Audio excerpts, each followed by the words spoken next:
1.5 வயதான குழந்தை தம்புலுவோயாவில் தவறி விழுந்து உயிரிழந்த சம்பவம் அந்த பகுதி மக்களை பெரும் சோகத்தில் ஆழ்த்தியுள்ளது.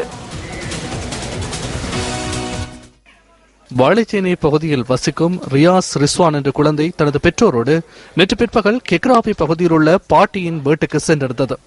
பாட்டியின் வீட்டுக்கு சென்றவர்கள் வீட்டுக்கு அருகில் உள்ள தம்புலுவோயாவிற்கு குளிப்பதற்கு சென்றுள்ளனர். வழக்கத்துக்கு மாறான இப்பன் கட்டுவாவிலிருந்து கலாவாவிற்கு நீரை கொண்டு செல்லும் தம்புலுவோயாவின் நீர்மட்டம் நேற்று சற்றே அதிகரித்திருந்தது.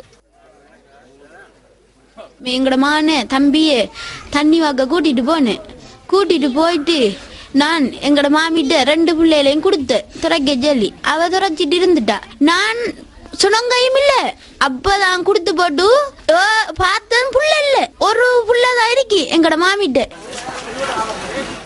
இன்று காலை ஆற்றில் தவறி விழுந்த குழந்தையின் ஜனாசா கரையொதுங்கியுள்ளது.